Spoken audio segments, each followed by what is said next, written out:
The impact of depression on Africa is that if you are depressed, you can't even function. It will be a struggle. So we should be looking at this from the point of productivity. And if one person is not productive enough in whatever capacity he or she is serving, whether you're self-employed or you are government employed or someone else employed you, you can't contribute your own quota to the people you're serving. Is a minus. So the economic impact.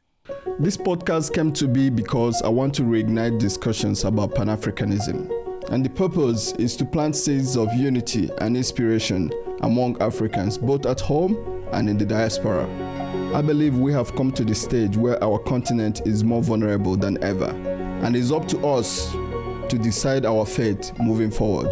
What we will come to realize, I hope, is that we're so much more alike than we're different.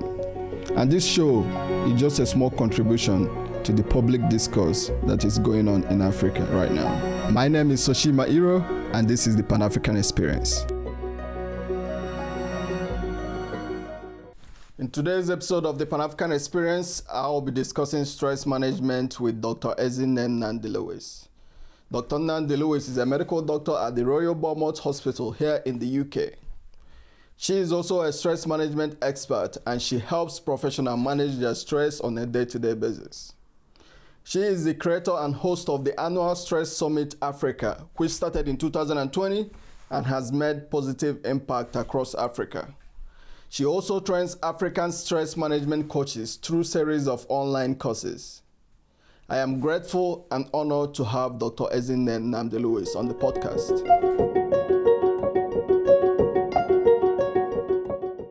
Dr. Ezinne Nnamdi-Louis, welcome to the Pan-African Experience.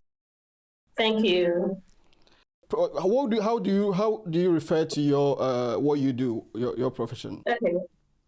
First of all, my first love is medicine. So I'm a doctor with special interest in stress management.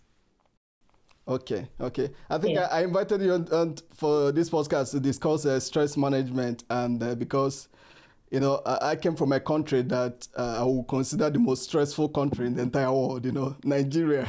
So I just wanted to talk to you about stress management, and everything related to stress. And so we'll just start by, asking you, what is stress? What triggers it, and how does this manifest in our body? Mm-hmm. Okay.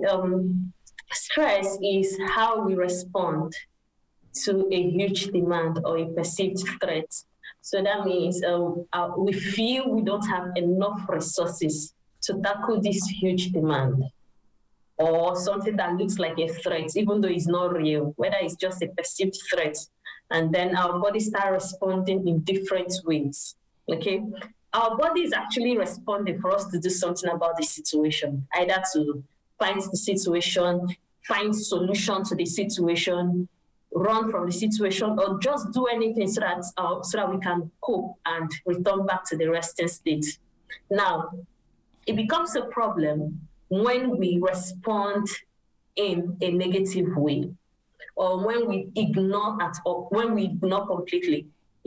So the stress hormones continue to be elevated in our bodies, and before you know it starts causing so many problems, which we can now regard as the ways stress manifests. It can affect our cognitive function. So you realize that when you're stressed, it's not the best time for you to remember things. I remember one time I had an exam back in medical school. I was so tensed, so nervous, and when they were asking me questions, things that were so easy, I struggled to remember. But compared to when you're so relaxed, it's easier for you to remember. So that's one of the things, that's one of the ways stress can manifest.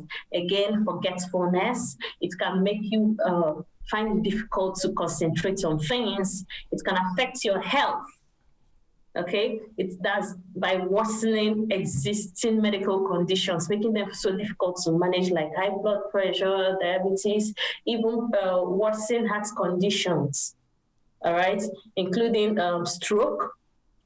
Again, stress can affect our behavior. Do you want me to keep going on and on? Yes, please, whatever information you can give Okay. us, that's better, yes. Okay. So stress can affect our behavior in the sense that it can make you to be irritable. If you're so stressed, there is a way you see something that is very little. For instance, let me say I just get back home. Like I went to work, I was exposed to stress at work. Now I'm now irritable. I come back home and I see an orange peel on the floor. Okay, the normal response should have been pick up the orange peel and go and drop. But because I'm so stressed and easily triggered at the moment, I'll see that orange peel as a huge dump of waste. You get, and then I'll start getting angry. Why is this here? That is one of the ways stress can affect our behavior. And if you're somebody that doesn't know how to manage your stress better, or you're not even aware that this is what's going on with you, people start running from you because you are always angry, you're always irritable, you're always moody. You get, whereas to you, you didn't know that it is the way you're responding to your own stress that is making you react in this unfriendly manner. So stress can affect our behavior. It can affect eating habits. Some people eat more when they are stressed, while those like us, we eat way less and then lose weight when we are stressed. So stress can affect your eating behavior, affect your sleep pattern. I can go on and on of how stress affects almost our existence, everything about our existence. Yes, I was thinking, stress and depression is something we don't talk about often in Africa. And I believe that the work that you do and others, is now helping to shed light on this issue. And I'm wondering if there's any correlation between stress and depression. Yes, there is a correlation. Stress is more like can be a trigger for depression. So depression is like at the extreme, at the end extreme of at the right hand of the spectrum. You get when you're stressed. So if you're not able to manage it, and now if you're not able to manage your stress, and now you're repeatedly moody, and every other behavior associated with it, you can be tilting towards the extreme of having depression, in addition to every other thing that is associated to stress, including anxiety.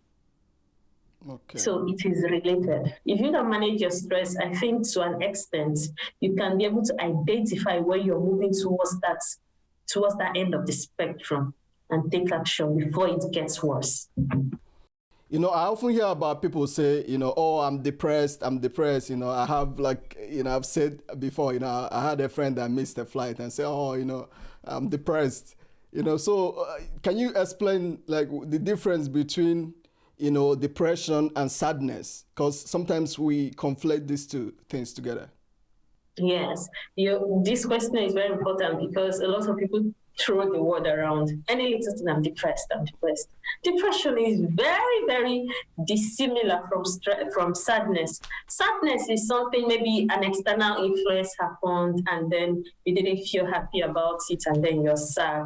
And when the external influence is over, you feel better. So it's something that you can easily come out of without even external help.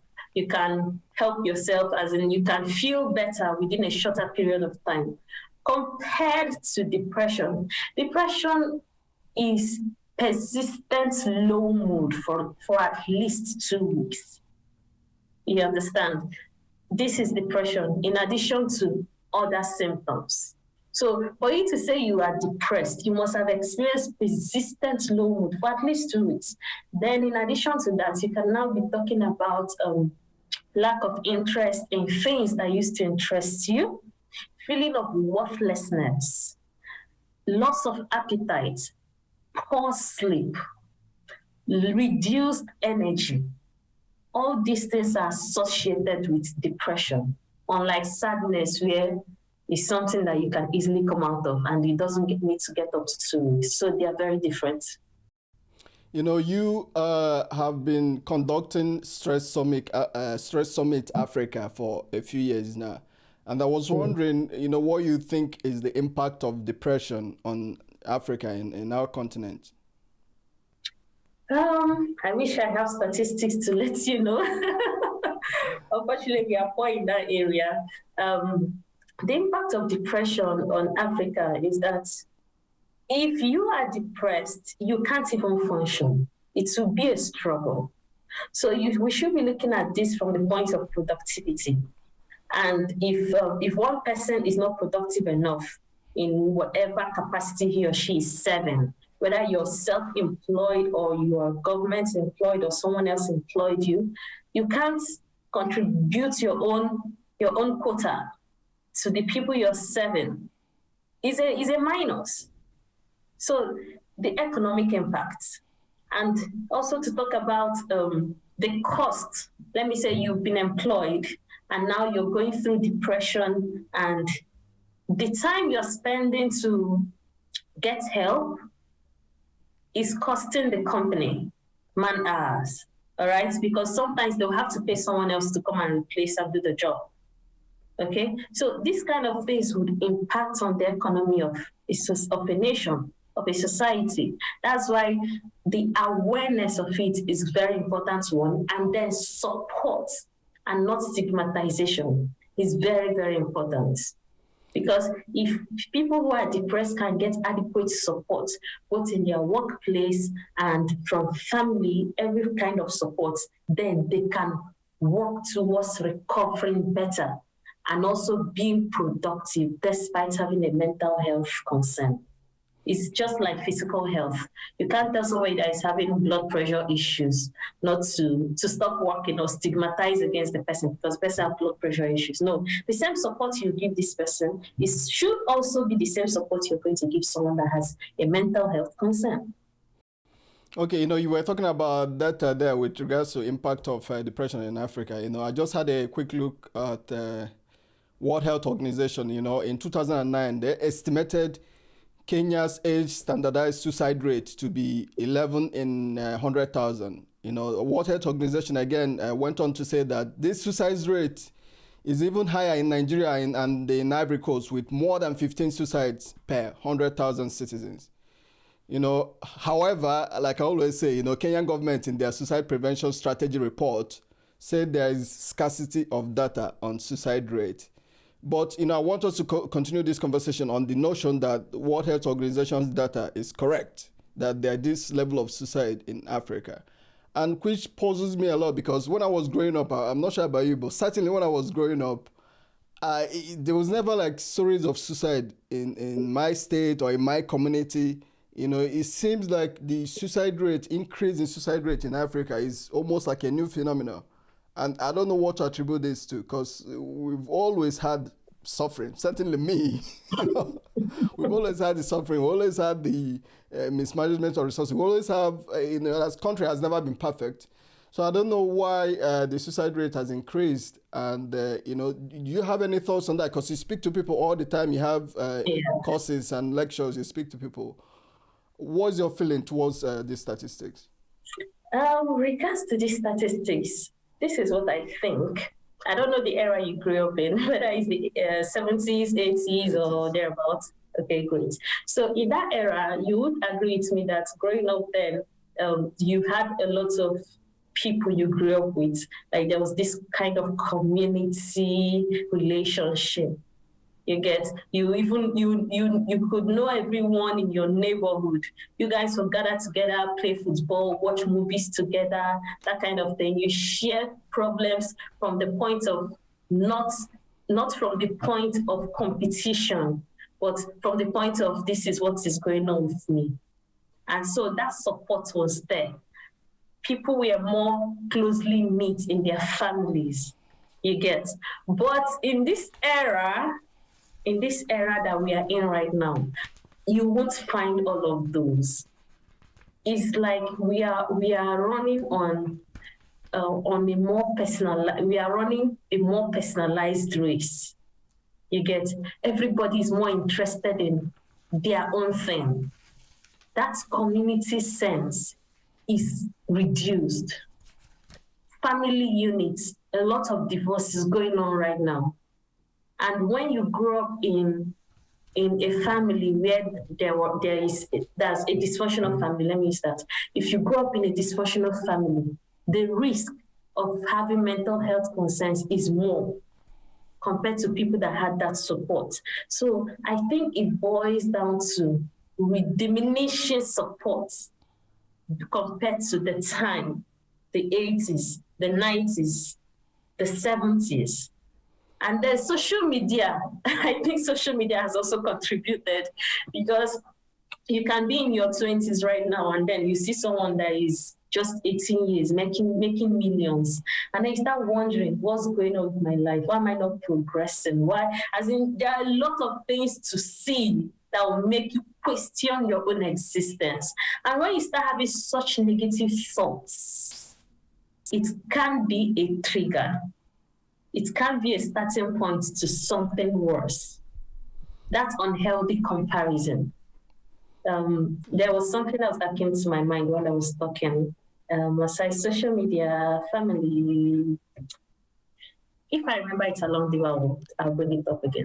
Okay, so I was saying, I always tell my Scottish friends, that most Nigerians in the UK here are under enormous stress, because, and I'm not talking about Nigerians that are like politicians' kids or that came with scholarship. The working class Nigerians that came here to study and are working at the same time while they're studying. They're trying to pay their school fees every month, and they have family back home that is always calling them, can you send us some money? And there's a lot of pressure, external pressure, there's academic pressure, there's family pressure, there's so many other pressures that most of these Nigerians in the UK are facing, that maybe their Scottish counterparts in the same university studying the same course are not even facing, and they are expected to achieve the same academic excellence as their peers, which is fair enough.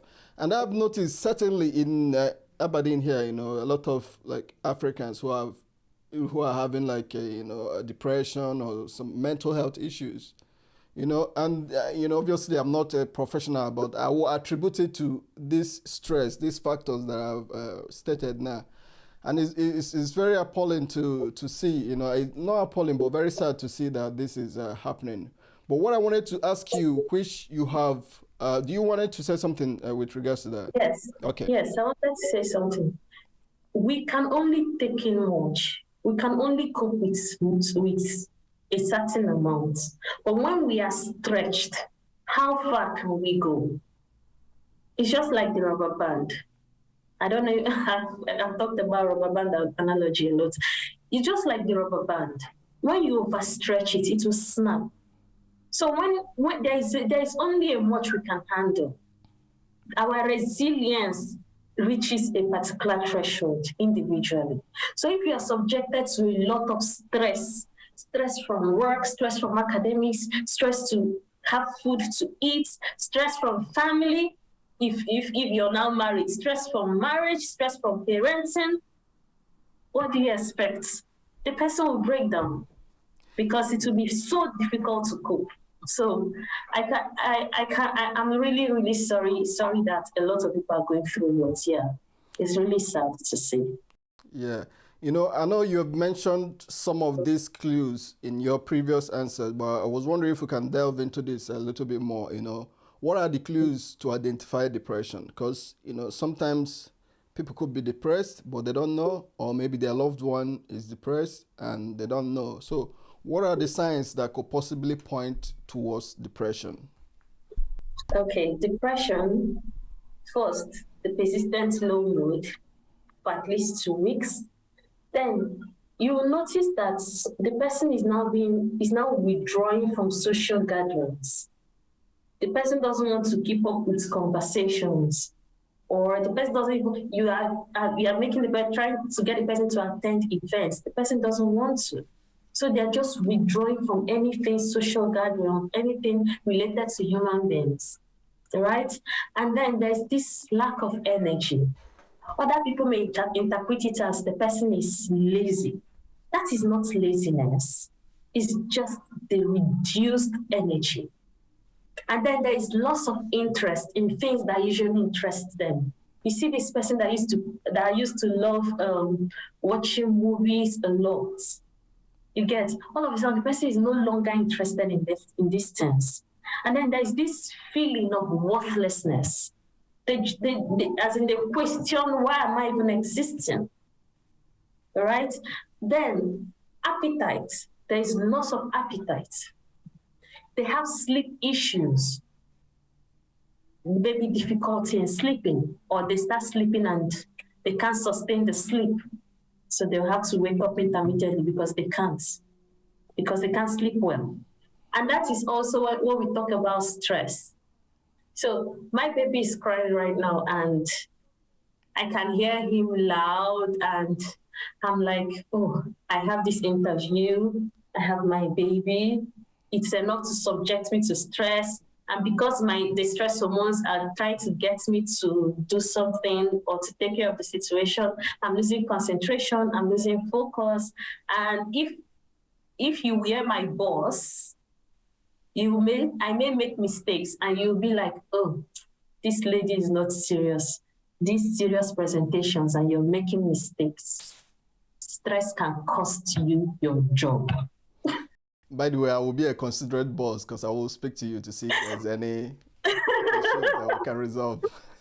Thank you for being an understanding boss. You know, I watched a lot of your videos, you know, because, you know, I learn a lot from watching your videos.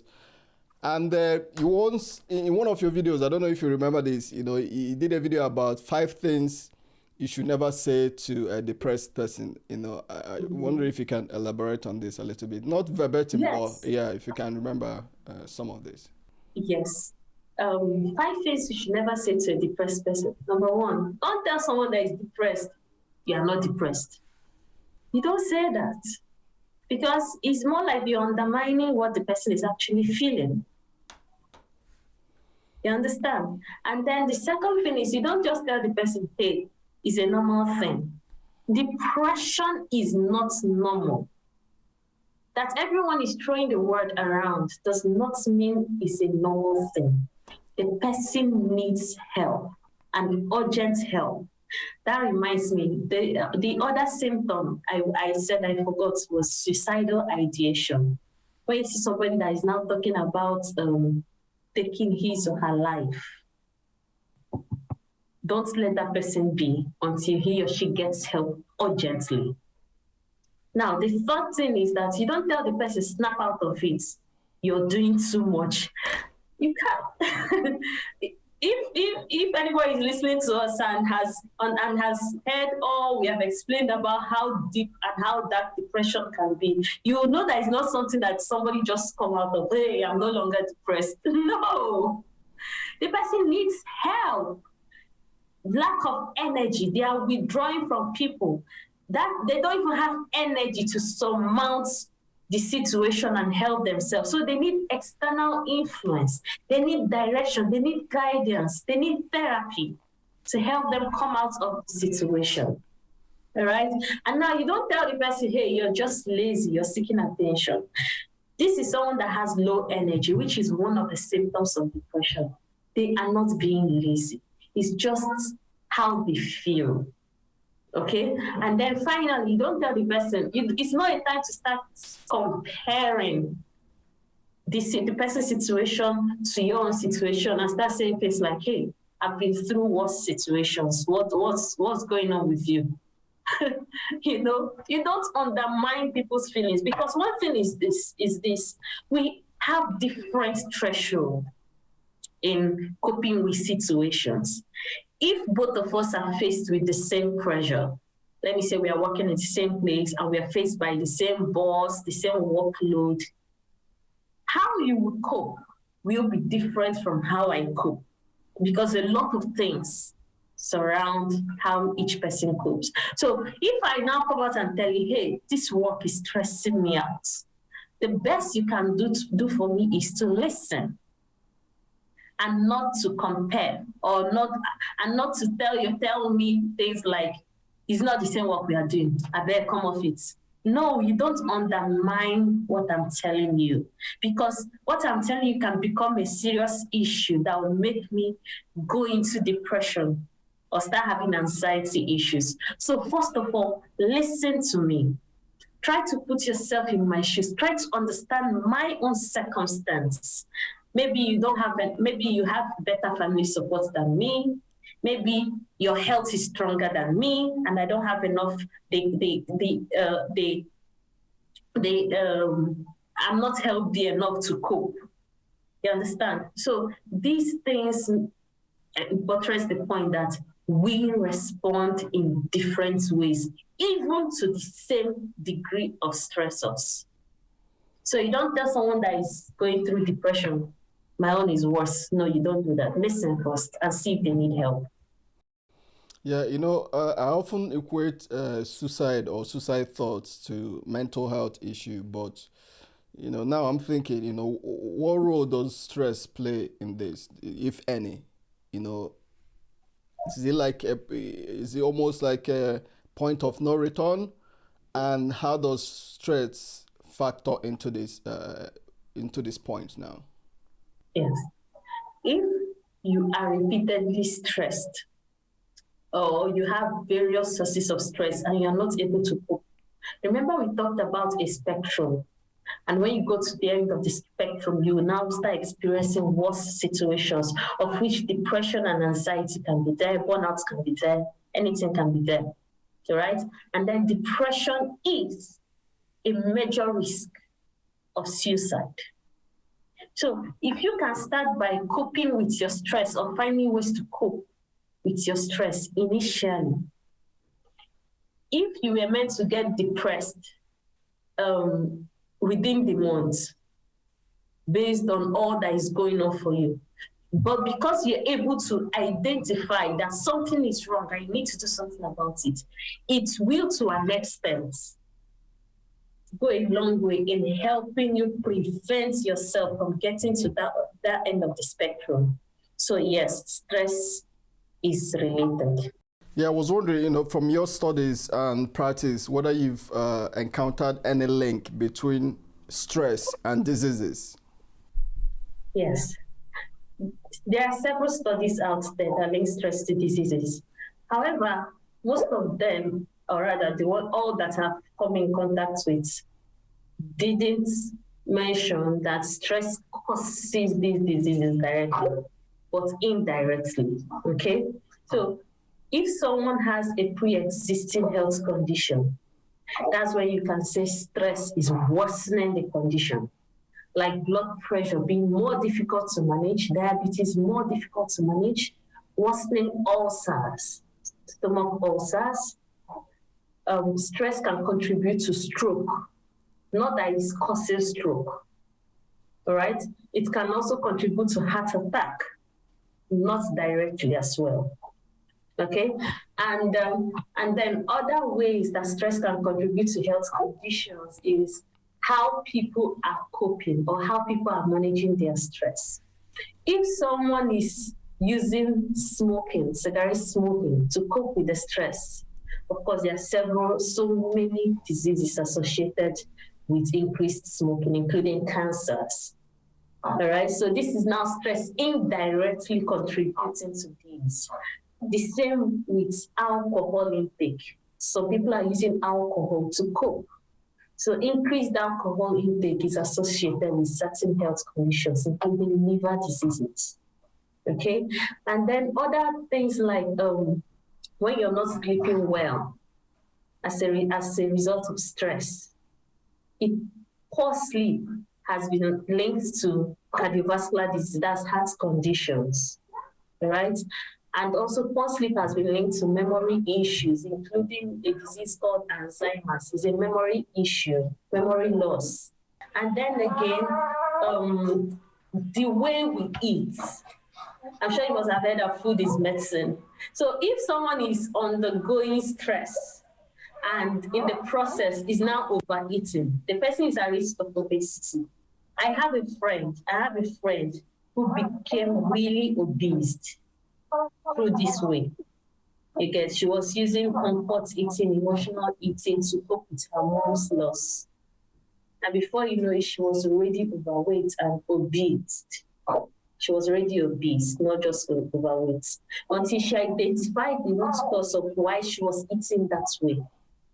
That was when she started helping herself. So stress has been linked to a lot of diseases. And then there are studies that shows that stress contributes to, is it 75% of primary care attendance? So most people that come to primary care health to see the GP is coming due to stress-related issue, which can be a physical health issue or mental health issue. There are studies out there that suggest that. You know, I am very much interested in parenting stress. You know, a survey of 2,000 parents conducted by channelmom.com and The Baby Show in 2019 showed that a fifth of parents break up within a year of having a baby. You know, the common reasons cited were constant arguments, lack of communication, dwindled sex life. The surprising thing, however, for me, is that stress was not cited as a common factor in the destruction of these relationships. So I'm just wondering what role stress plays in parenting, you know, especially new parents, in how they parent, you know, how they manage the stress of having a baby, which is, you know, you are in the same position now. So you are, yeah. Yeah. You know, as you have mentioned, you know, those things, communication, dwindling sex, all I was just thinking about is all these things, most of them are stress related. So they don't even need to mention stress, like separate it as an entity. At the bedrock of all of these, we have stress. If they researched more, or if they consider that, stress can cause low libido. It's an established fact. So if a new parent, for instance, when my little baby came, that's the one that is 4 months right now that I'm carrying. It was a tough period. In as much I already had experience in parenting, but this was different. In the sense that I have a toddler and now a new baby. So it was different, and I was just learning how to cope. So in such situation, sex will be one of the least things I can think about. Do you understand? And in such level of stress, libido won't be there. I know of apart from what studies have said, I've seen people who, due to work-related stress, are unable to sustain erection. This is a man. All right? So if it's somebody like that, then you come home, you're unable to sustain erection, your partner is worried, like, what's going on here? Is he thinking of someone else? Is he having an external affair? Before you know it, there'll be miscommunication, in the sense that this guy that is being stressed at work is not communicating with the wife what's going on so that she can understand. Whereas the wife is making assumptions which she's not communicating. And before you know it, tension is building up. So if anything wrong, if anything happens, or there is any atom of suspicion elsewhere, each party will blow it out of proportion. And before you know, people are talking about, we have issues in marriage, we can't agree on certain things. How did it start? That's the question. So at the background of all of these, stress is there in most situations. Okay. The arguments. Yeah, when you talk about having arguments in homes, sometimes if you're stressed, you're irritable. So even that your lovely spouse, you won't be seeing the person as so lovely. You just be seeing the person as a source of anger for you. Most times it's not their fault, but rather it is you that needs to manage what's going on in your life so that you'll be happy. And people are more attracted to happy people. But if you are always moody because you have stress, you're parenting your kids, you don't know how to cope, you don't have help, you don't know how to delegate, you don't know how to do this or that, and now you're always moody, you're always angry, your spouse will be withdrawing from you because they will feel that they are the ones causing you problems. And when they are withdrawing, you too will start having other faults, like why are they not being supportive? Why are they withdrawing? Which will further fuel the issue. So this happens mainly in the first year of marriage, where people are trying to adjust to the new change, whether it's the new change of now living with someone, or whether it's the new change of now of welcoming a child. Okay. Dr. Nnamdi-Louis, I have to say I've been very lucky that, I've not been someone that is always down with stress or depression. I've experienced a lot of difficult moments in my life, but I've always been a glass half full type of person. I always manage to motivate myself, always manage to get myself up and keep moving.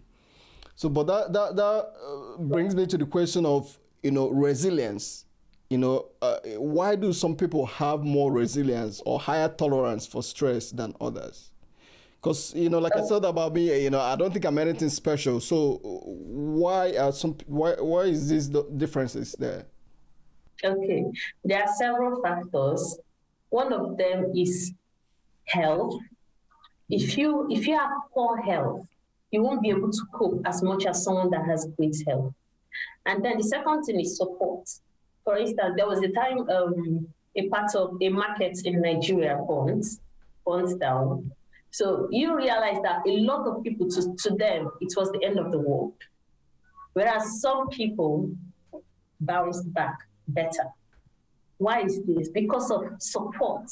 So if you are the kind of person that has no support, no backup, no place no shoulder to lean on and cry, no extra source of income, nothing at all, it will be more difficult for you to cope with stressful situations compared to when, okay, at least you have a family, you can get back to, everybody can rally around to support you. There is a backup plan, there is a second option, there is an alternative. It will be easier for you to cope if you are aware of all of these. And then growing up, how you grew up. If you grew up in an environment where everyone is usually happy, of course, things happen, but they have a better view of life, all right? They tend to see the best parts of life. And then they've also transferred those values into you. It will be easier for you to cope better compared to someone that has been told words like you're useless, things will never go well for you. And then the person has seen it also being said to other people around. That's just the environment they grew up in. If any little thing happens, they'll have a flashback. Hey, it was actually said about me. It's happening. It's happening. You get, and before you know it, the person is feeling worse and terrible about his or her life. So it will be more difficult for the person to get back to his or her feet, right? And then genetics. There are studies that have shown that there are genetic factors that can contribute to how we respond to situations. So all these things contribute. Environmental factor, genetics, support, family, a lot. And, watching most women, juggle like multiple roles, and certainly watching you, juggling and trying to manage the kids and still conducting the interview with me and still articulating. So that brings me to the question of whether there are any gender differences on how we manage stress. Does women manage stress more than men? Or vice versa? This is actually one of the topics of discussion during one of the Stress Management Summit panel session. And the interesting thing, we didn't arrive at a conclusion because everyone wanted to prove that they are more stressed than the other. So I would say that stress management is individualized, irrespective of gender, although there are studies out there to either be for or against. I'm not really interested in that. I'm more interested in you as an individual, all right? How are you coping? Although one thing that is common is that I've noticed that men don't seek help as much as women do. And if you are the one that seeks help faster, it's easier for you to cope because you definitely get support. So for men that don't seek support, in addition to this notion that men shouldn't cry, man up, words like that. You see a man that is dying, the person would prefer to die finish rather than find help, So I don't know how to help you guys in that regard. I think you should help yourselves. Yeah. Okay, so, in terms of work, I always talk about the work-life balance and, maybe international students here as well, working all the time to cope. How are ways that we can consistently work at peak performance without breaking down? Is there any tips that you can give working professionals out there on how to maintain that consistency, working at peak performance without breaking down due to stress or other factors?